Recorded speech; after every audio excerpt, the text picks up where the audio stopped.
Buenos días a todos. Y bueno, antes de continuar, quería dar mi aprecio a los hermanos mayores que el domingo pasado no pude compartir el culto, pero como esta semana, y lo hablábamos con Jairo antes de comenzar el culto, es notable que vivimos en la época post-cristiana y creo que nuestros mayores nos dan un aliento para continuar adelante, perseverando en la fe. Así que, por lo tanto, un abrazo y a seguir juntos adelante. Gracias también por las oraciones. Hemos declarado, cantando al Señor, su grandeza, su misericordia. Y ahora, como parte de nuestro culto, tenemos el privilegio de poder alimentarnos de su palabra. Somos un pueblo privilegiado en ese sentido de que el Señor nos ha dejado la Escritura, un fundamento firme para ir perfeccionando nuestra fe. Una fe que, si hacemos mente local y recordamos cuando comenzó en nuestra vida, era muy pequeñita, pero el Señor fue poco a poco haciéndola crecer, y entonces ahora es una oportunidad más para que nuestra fe se refuerce, se fortalezca. De nuevo vamos a predicar sobre las doctrinas de la gracia, la salvación de Cristo. Es algo que hoy en día es raro y hay un rechazo muy fuerte cuando nosotros brillamos en ese sentido hacia la sociedad en la cual vivimos. Y entonces vamos a hacer un salto a través de la historia de la humanidad. Y bueno, vamos a saltar hacia el año cero, vamos a saltar inclusive 1000 años atrás, por lo tanto 3000 años de viaje en la meditación. Y bueno, para comenzar vamos a leer el texto que nos toca hoy meditar, que es el Salmo 22, un salmo que el rey David escribió hace unos 3000 años aproximadamente, y él escribía lo siguiente. Vamos a leerlo para zambullirnos en la palabra de Dios. Él comenzaba escribiendo el número 1, dice: Dios mío, ¿por qué me has desamparado? ¿Por qué estás tan lejos de mí? Salvación y de las palabras de mi clamor. Dios mío, clamo de día y no respondes, y de noche y no hay para mí reposo. Pero tú eres santo. Tú que habitas entre las alabanzas de Israel, en ti esperaron nuestros padres, esperaron y tú los libraste, clamaron a ti y fueron librados, confiaron en ti y no fueron avergonzados. Mas yo soy gusano y no hombre, oprobio de los hombres y despreciado del pueblo. Todos los que me ven me escarnecen, estiran la boca, menean la cabeza diciendo: se encomendó a Yahvé, líbrele él. Sálvele, puesto que en él se complacía. Pero tú eres el que me sacó del vientre, el que me hizo estar confiado desde que estaba en los pechos de mi madre. Sobre ti fue echado desde antes de nacer. Desde el vientre de mi madre, tú eres mi Dios. No te alejes de mí, porque la angustia está cerca, porque no hay quien ayude. Me han rodeado muchos toros. Fuertes toros de Basán me han cercado. Abrieron sobre mí su boca, como león rugiente y rapaz. He sido derramado como aguas y todos mis huesos se descoyuntaron. Mi corazón fue como cera, derritiéndose en medio de mis entrañas. Como un tiesto se secó mi vigor y mi lengua se pegó a mi paladar. Y me has puesto en el polvo de la muerte. Porque perros me han rodeado, me han cercado cuadrilla de malignos. Horadaron mis manos y mis pies. Contar puedo todos mis huesos. Entre tanto, ellos me miran y me observan. Repartieron entre sí mis vestidos y sobre mi ropa echaron suertes. Mas tú, Yahvé, no te alejes, fortaleza mía. Apresúrate a socorrerme. Libra de la espada mi alma, del poder del perro mi vida. Sálvame de la boca del león y líbrame de los cuernos de los búfalos. Anunciaré tu nombre a mis hermanos. En medio de la congregación te alabaré. Los que teméis a Yahvé, alabadle, glorificadle, descendencia toda de Jacob, y temedle vosotros, descendencia toda de Israel, porque no menospreció ni abominó la aflicción del afligido, ni de él escondió su rostro, sino que cuando clamó a él, le oyó. De ti será mi alabanza en la gran congregación, mis votos pagaré delante de los que le temen. Comerán los humildes y serán saciados. Alabarán a Yahvé los que le buscan. Vivirá vuestro corazón para siempre. Se acordarán y se volverán a Yahvé todos los confines de la tierra, y todas las familias de las naciones adorarán delante de ti. Porque de Yahvé es el reino, y él regirá las naciones. Comerán y adorarán todos los poderosos de la tierra. Se postrarán delante de él todos los que descienden del polvo, aún el que no puede conservar la vida a su propia alma. La posteridad les servirá. Esto será contado de Yahvé hasta la postrera generación. Vendrán y anunciarán su justicia. A pueblo no nacido aún anunciarán que él hizo esto. Cuando leemos los 4 evangelios que dan comienzo al Nuevo Testamento y vemos a Cristo andar sobre las aguas, vemos que calma las tormentas, que hace milagros devolviendo vista a los ciegos, haciendo caminar a los cojos, y todo por la palabra de su poder, y conectamos con el principio de toda la creación, yendo a los primeros capítulos de Génesis, nos damos cuenta que Jesucristo es el agente de la Trinidad actuando en la creación. Es el mismo que por la misma palabra de su poder que lo vemos en los evangelios, crea todas las cosas en Génesis capítulo 1. El apóstol Pablo, escribiendo a los colosenses sobre este tema, nos ilumina esta doctrina cuando escribe en Colosenses 1:16, dice: porque en él, refiriéndose a Cristo, fueron creadas todas las cosas, las que hay en los cielos y las que hay en la tierra, visibles e invisibles, sean tronos, sean dominios, sean principados, sean potestades, todo fue creado por medio de él y para él. Y como decía en Génesis, también aprendemos el mensaje que comienza a llegarnos a la humanidad sobre la necesidad de la salvación de Cristo. Y así leemos, por ejemplo, en Génesis 3:15, algo que es conocido en teología como el protoevangelio, que sería el primer evangelio. Y lo dice específicamente Moisés con estas palabras. Declara: y pondré enemistad entre ti y la mujer, y entre tu simiente y la simiente suya. Esta te herirá en la cabeza, y tú le herirás en el calcañar. Y entonces, retornando a esos primeros momentos de la creación, cuando el Señor nos puso aquí en la tierra, en el jardín del Edén, puso a nuestros antecesores, ¿no?, en la fe, a Adán y a Eva, resaltamos que cuando ellos dan la espalda a Dios, luego de haberlos puesto como guinda del pastel, podríamos decir, en la creación, y darle unas instrucciones que tenían que seguir para vivir en amistad con Él,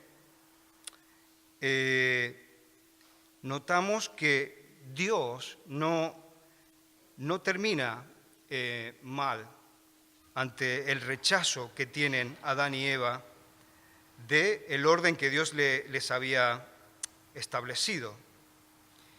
Y me gusta mucho recordar lo que Moisés escribe en 3:8-9, cuando después de que ha sucedido esta caída tan tremenda de parte de Adán y Eva al rechazar el orden de Dios, el Señor se presenta nuevamente al jardín del Edén y dice Génesis 3:8-9 que ellos oyeron al Señor que se paseaba en el huerto al fresco del día, y el hombre y su mujer, como ya tenían conciencia del pecado, sintieron vergüenza y se escondieron de la presencia del Señor entre los árboles del huerto. Y no obstante esta reacción de Adán y Eva, dice Génesis que el Señor los llamó por su nombre y les dijo: ¿dónde estáis? Creo que esa pregunta también es una pregunta muy válida para nosotros a fecha de hoy. Porque como iremos meditando, el Señor nos ha creado para vivir en amistad con Él y nuestra vida no tiene sentido si nosotros no comprendemos ese plan maestro que tiene el Señor. Y entonces esa pregunta fue para ellos, pero también fue para ti y para mí. ¿Dónde estás? Sorprendentemente, la primera reacción del Señor ante la caída, como estamos hablando, y en esta narrativa vemos que fue hacer sentir su presencia, como era normal. Él los había creado para vivir en armonía, y entonces se presenta al jardín del Edén, como lo hacía con normalidad. No llega regañando, no llega gritando ni vociferando, no llega metiendo el miedo en el cuerpo a Adán y a Eva, sino que se acerca simplemente para hablar. Y lo hace principalmente con esta característica que Él tiene, ¿no? Ese atributo que nosotros conocemos como el amor que Él tiene, ¿no? Ahora bien, debemos decir que este amor que tiene el Señor como atributo en su carácter, en su persona, no pasa por alto su santidad, ni tampoco elimina las consecuencias del pecado.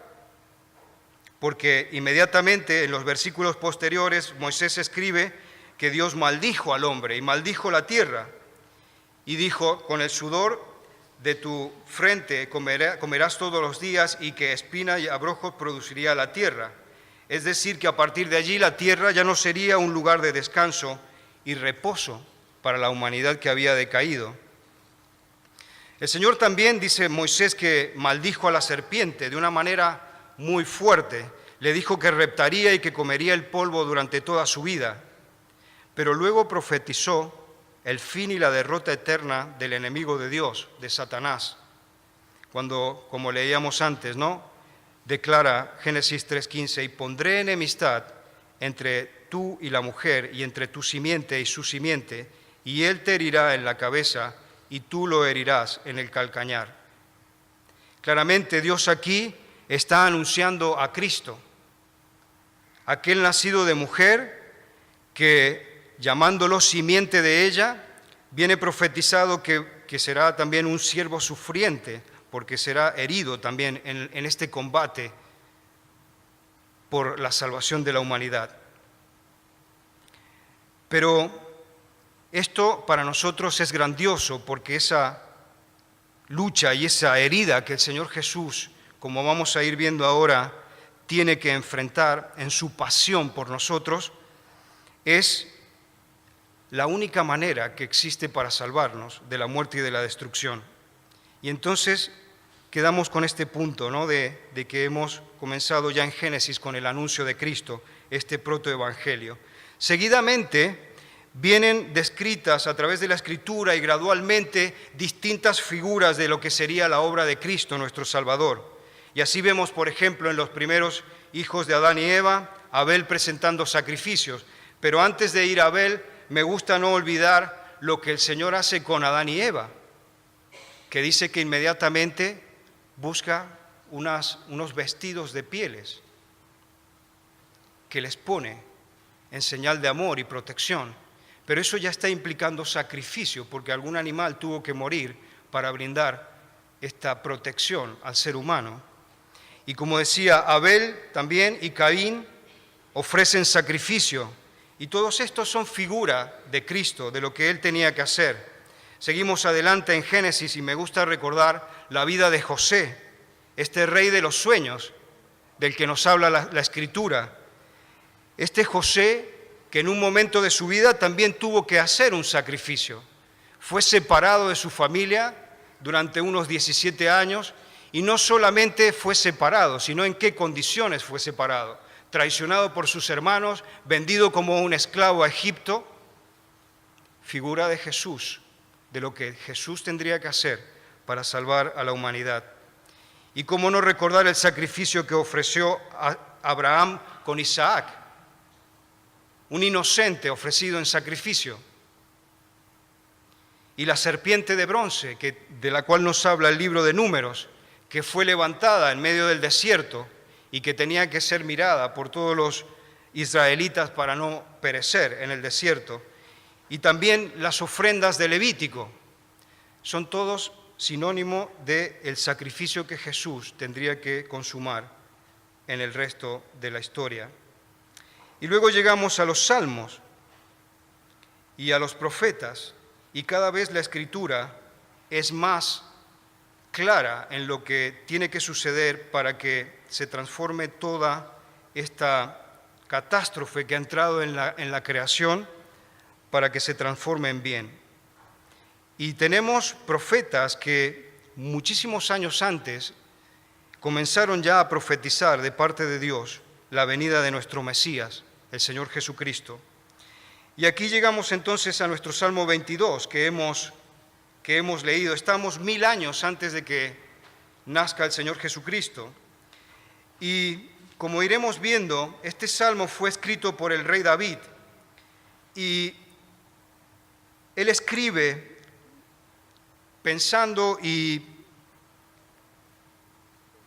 poniendo de puño y letra sus experiencias, haciendo un resumen, especialmente sobre lo que él tiene que vivir por las persecuciones que ha tenido que sufrir, especialmente de su rey Saúl. Pero cuando vamos analizando el texto, nos damos cuenta que ninguno de estos eventos que puede haber vivido David tengan el espesor para dar soporte al lenguaje del cual está hablando, de la experiencia de la cual él nos está transmitiendo. Porque él no se da cuenta, pero con sus palabras está yendo mucho más allá a describir una situación dramática e impresionante de la historia de la humanidad. Y entonces entendemos que hay un doble propósito. Por un lado, en este salmo estamos viendo, sí, la experiencia de David, pero por otro lado el Espíritu Santo lo está inspirando para describir toda la experiencia que el Señor Jesucristo tenía que atravesar para salvarnos a ti y a mí. Notamos entonces que el Espíritu inspira a David para expresarse de tal manera que sus palabras alcanzaron un significado que iba muchísimo más allá de su propia realidad. Las palabras de David llegaron inclusive a cumplirse, diríamos literalmente, en la experiencia de Jesús. Y lo vemos en la primera parte del Salmo, cuando David se describe en medio de sus enemigos, pero también cuando vemos lo que sucedió con Jesús, es prácticamente idéntico.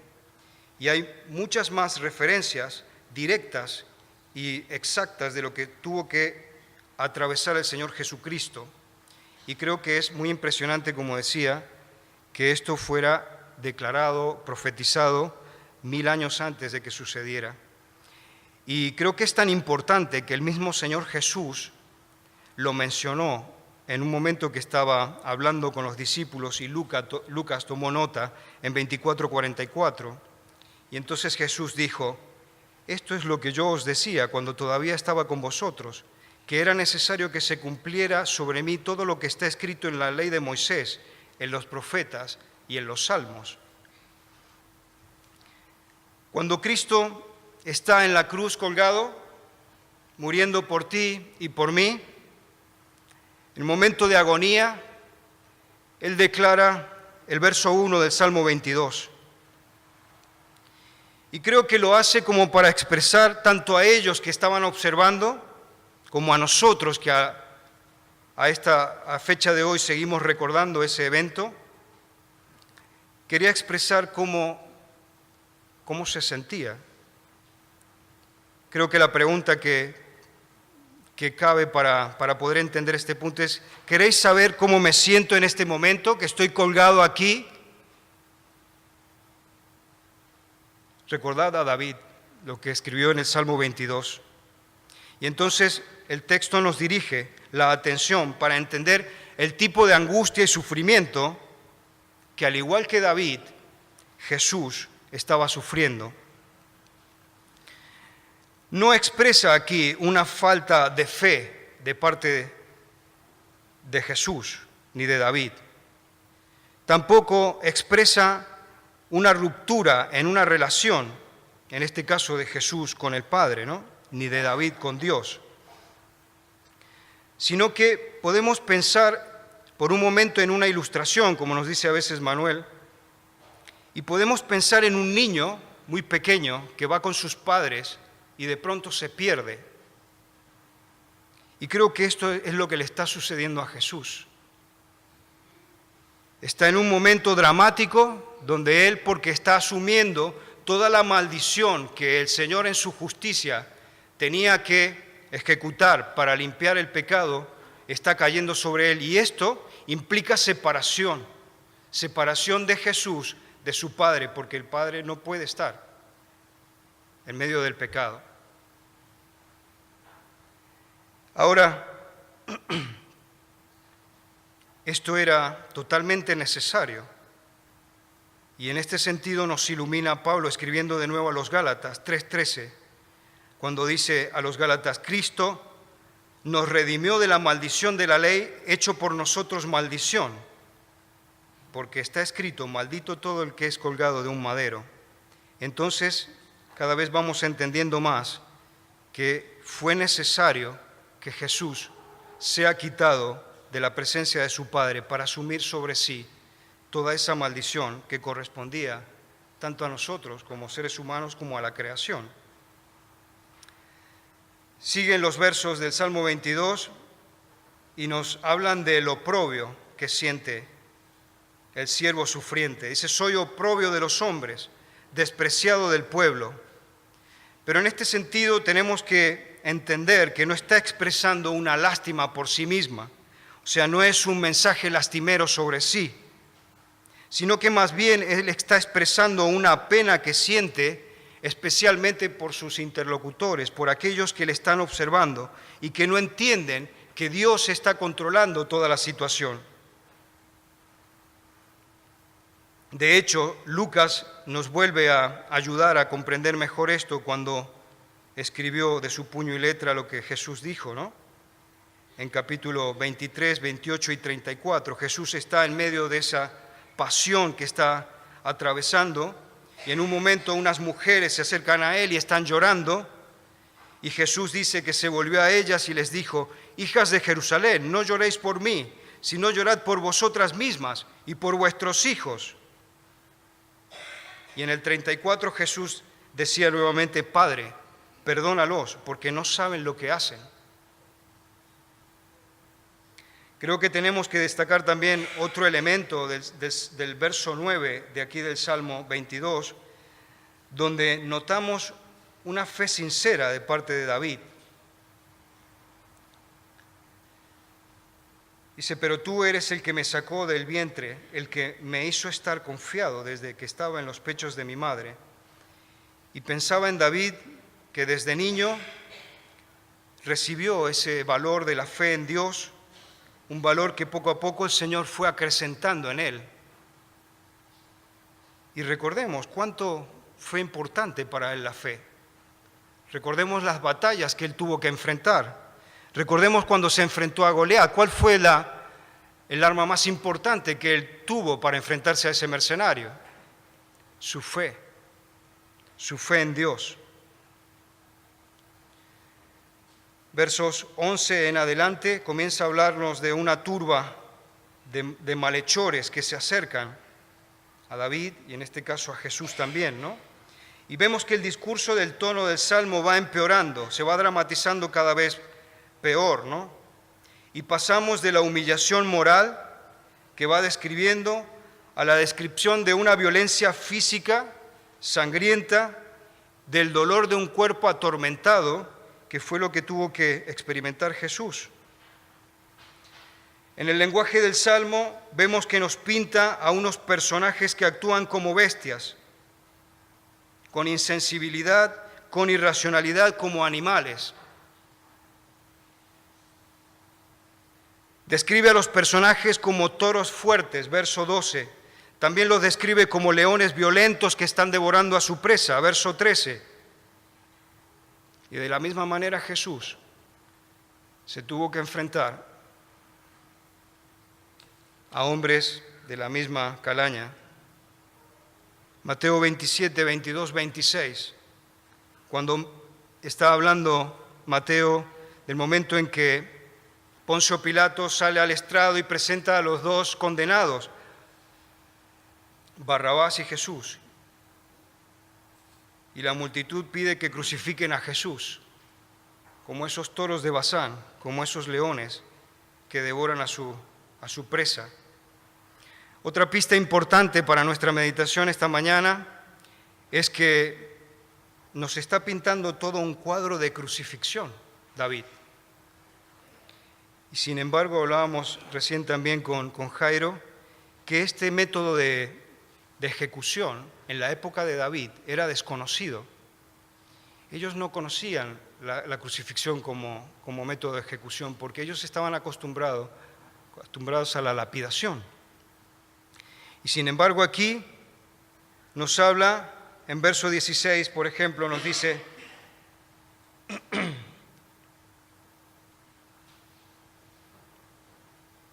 en 17, contar puedo todos mis huesos. Nos dice que mis huesos se han descoyuntado. 16, dice, han horadado mis manos y mis pies. El método de la crucifixión entró en vigencia más en la época del periodo romano. En esta época que está escribiendo David no existía ese concepto. Por lo tanto, creo que la profecía es muy impresionante. A partir del verso 22, notamos que el tono del discurso comienza a cambiar, porque vemos ya a Cristo que ha vencido la parte más dura, la copa, de la cual hablaba en Getsemaní. Comienza a hablar de un escenario diferente. Vemos que Jesús ha resucitado. Según Levítico número 7, se describía cómo tenía que ser el sacrificio de expiación por las culpas, cómo debía ser matado un cordero, cómo debía ser presentado ante Yahvé, cómo debía comerse ese cordero.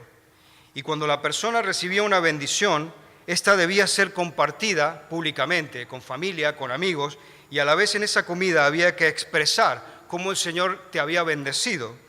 Y es la idea que está usando David. Y entonces vemos a Jesús que está compartiendo luego de haber resucitado. Primero lo veíamos en medio de sus enemigos y ahora lo vemos en medio de la iglesia compartiendo la gloria de Dios. Entonces vemos que en la primera parte, como decíamos, ¿no? Dolor, sufrimiento, y ahora es tiempo de alabanza. Y todo esto es porque el Señor, según el verso 24, ha respondido a las oraciones que había hecho antes, ¿no? Ese verso 24, porque no menospreció ni abominó la aflicción del afligido, ni de él escondió su rostro, sino que cuando clamó a él, él lo oyó. Y todo esto entonces es el contexto por el cual el Señor Jesús está compartiendo y glorificando a Dios. Entonces, poco a poco, surgen más preguntas que creo que tú y yo también nos tenemos que hacer a fecha de hoy. ¿Por qué ha tenido que suceder todo esto? ¿Por qué el ser más maravilloso de la creación del cual cantábamos recién, ¿no? Tuvo que atravesar toda esta infamia, esta tragedia. Y la Escritura poco a poco nos va aclarando esta verdad. Hay un plan maestro de Dios que se ha tenido que servir del peor mal como instrumento para transformarlo en bien. Y para esto me gusta una conexión con Hechos 4, 27 y 28.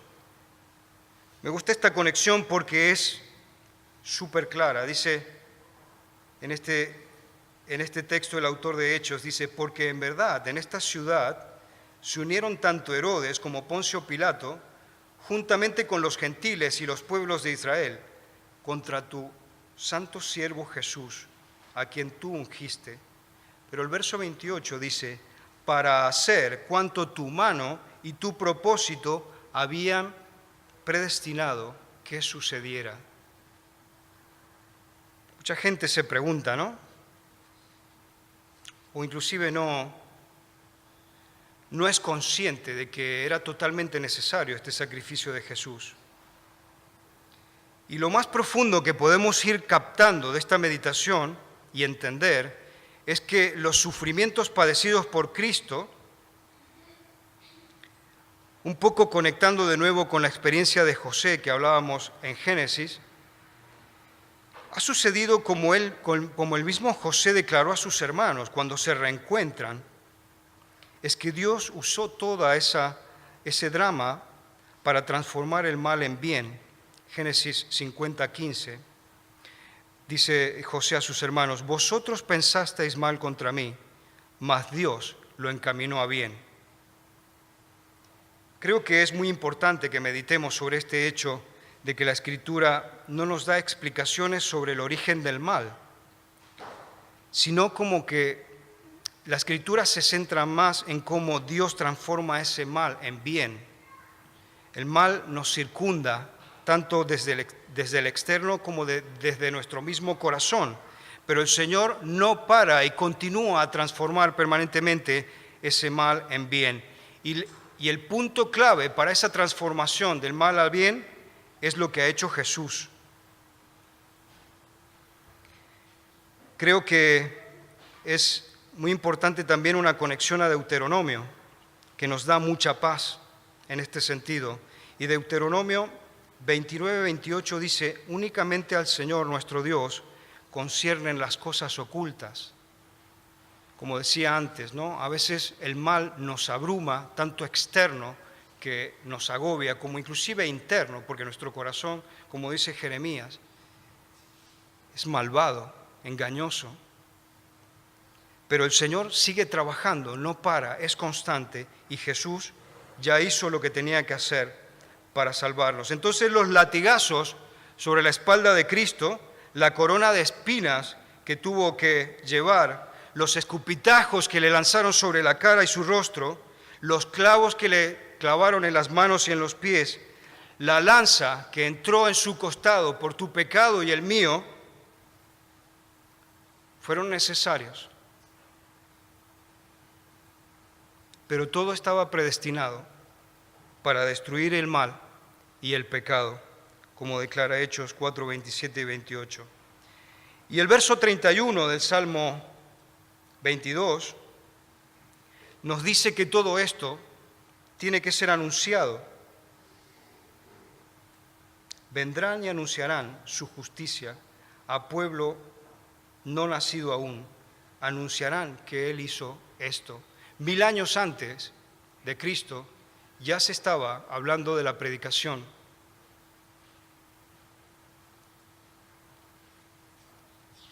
¿Qué haremos tú y yo? Somos privilegiados en este sentido. Somos testigos de un mensaje, de una obra maravillosa que ha sido hecha por Jesús, por ti y por mí. Y somos el pueblo llamado a comunicar esto allí donde el Señor nos pone. ¿Te das cuenta que todo esto tiene que ver contigo y conmigo? Creo que es importante que olvidemos cosas que nos pueden hacer mal, que no hemos entendido bien. Creo que es importante, como hemos venido cantando y ahora meditando, que se trata de Cristo, su obra, se trata de ti, se trata de mí, que Dios nos está buscando. Como pensábamos recién en Adán y Eva, el Señor los creó y nos creó para estar en comunión y en amistad con Él.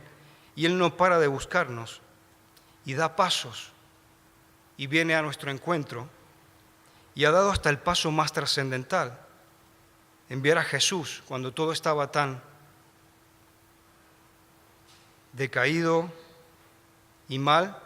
Dice Juan 3:16, ¿no? Tanto amó Dios al mundo que ha dado a su Hijo unigénito para que todo aquel que crea en Él no se pierda, mas tenga vida eterna. Entonces todo lo ha hecho por ese atributo que mencionábamos antes también, su amor. ¿Qué haremos tú y yo con todo esto?